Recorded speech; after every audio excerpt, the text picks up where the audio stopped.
Welcome back to the channel, everyone. Hope you guys are all doing well. It's Oscar, and let me tell you, these markets are pretty. I could say they're pretty challenging. We could say the least, because I'm sure most people in the market have most likely seen the last 5 days. Even the beginning of the year has been. I mean, like QQQ for example. QQQ has just gone down 35 bucks since the beginning of the year. Most people probably did see this coming, but it's an interesting thing to look at. If we, let's say, take a look at even today, for example, opened at 372.14, ran all the way up to 374.31, then all the way down to 368.38, and then all the way back up to 373, and then all the way back down. Now, this calls, let's say you're doing options. It doesn't make it easy. You basically have to look at this the whole day to make sure you're up and not down, because in the span of, let's say, from like 374, 10 o'clock, all the way down to even like an hour, you could have banked on puts right here. And then for the next hour, traded calls, and you would have banked on calls, depending on what your account size and how day trading works for you and stuff like that. But overall, so far the year, we could say the year's been a red year. It was destined to come. It's down $35 since the beginning of the year, but what can you do? Same thing with SPY. SPY opened up this morning, ran all the way up to 459, then back down, similar time frame as QQQ, all the way down to 454. Next hour, rallied back up to 458. And then for the rest of the day, just kept selling off. And then this is interesting. I don't think I've ever seen this flat line on SPY, but it's there. And same thing with SPY. From the first trading day of the year, SPY's down 26 bucks. So whoever's been doing, let's say you had long-term puts, you're probably banking pretty well. Now, the interesting thing, gold, or the Spider GLD Gold Trust. I've never looked at this before, but I did see somebody trading options on it and stuff like that. But it's interesting. Beginning of the year, I guess, let's see, 168. This is up $3.75, almost $4. And yeah, like even today, if we look at this for the past week, closed yesterday at 169 and ran all the way up to 172 today, which is awesome. And you had calls, you probably made pretty good, a little bit amount of money right there. But yeah, it's interesting. Gold and even crypto. Crypto's been following the Nasdaq, which is interesting.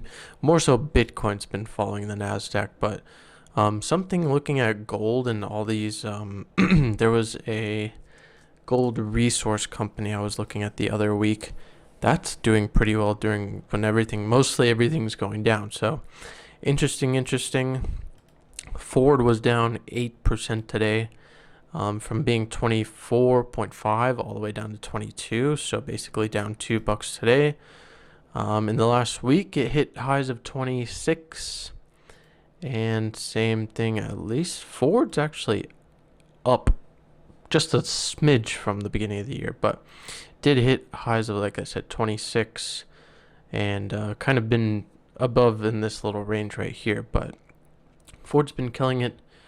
There is a Ford's earnings were coming up pretty soon, so it might be something to look at. But I've been kind of staying on the sidelines for like the past week, especially the last week. Last week trading options wasn't too good, so I've been staying on the sidelines. This morning was the first day I traded options this week. I only made $6, but $6 is better than losing $6. And then Lucid, over the past week, obviously it's down. But today, I think more people were expecting it to go lower than it actually is. Today was the expiration of the lockup, and it says here, according to a filing with the SEC, current or legacy Lucid owners control 1.19 billion shares of Lucid stock Lockup period for Lucid share owners will end on January 19th, which is today. It's noteworthy since existing shareholders account for the vast majority of Lucid's ownership. There's 1.6 billion shares of Lucid outstanding at the time of writing. Consequently, investors can expect January 19th to be a very, very turbulent day. Here we go. Lucid stock price as it alluded to a possible partnership between Apple and Lucid. That was last week.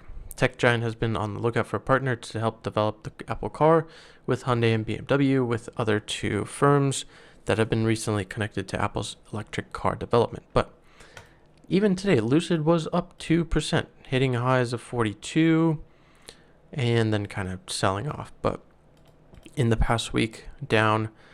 Tuesday at the close, it was 39.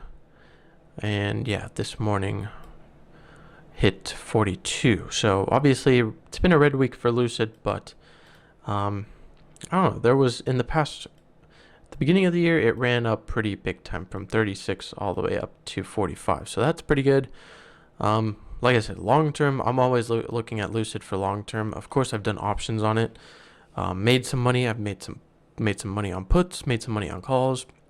I've lost money on Lucid too, but for the long term, I'm always looking at Lucid as a long-term hold. So I fully believe in what they're doing. They have some pretty good team, and they got some good things coming. So that's always good to look at. Now let me show you this. I'm sure many of you have probably seen this on Twitter, possibly. But if we do look at this, like for instance this, of course this is from 2018, but Bitcoin's orange and the Nasdaq is blue. They share a pretty similar, I guess you could say a pretty similar line here.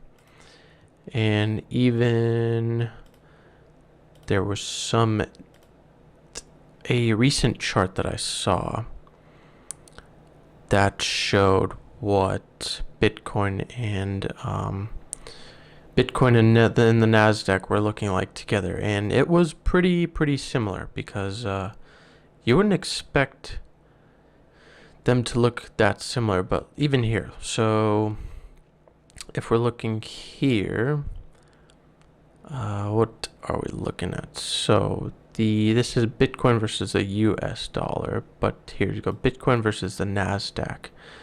And of course, I'm sure Bitcoin's the blue, if I'm looking at this correctly. Maybe I'm not. Maybe this isn't something I shouldn't even be looking at. But anyways, there has been this Bitcoin and Nasdaq, I guess you could say, similarity that people are saying. And if the Nasdaq or the stock market's going down, crypto's going down, and everybody's kind of been saying that the crypto should be decentralized, it should be its own market. But I mean, if every world market's going down, of course crypto's going to keep going down with it. It's decentralized, but there's people that still say that there's links to the markets, world markets.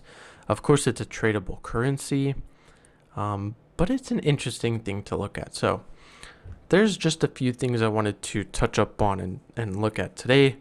Been an interesting week. Have to see how the rest of the week goes, going into next week as well. I believe it was it this week or next week? We have some big tech earnings. So it'll be interesting to see what the market does. Will it keep going down? Will it keep going up? The world may never know. But yeah, it's just been an interesting week. So hope you guys enjoyed this one. If you did, drop a comment. If you're new here, please consider subscribing. Only takes a few seconds. Share the video, share the channel with your friends. And thanks again for watching. It's been Oscar, and I'll see you guys in the next one. Peace.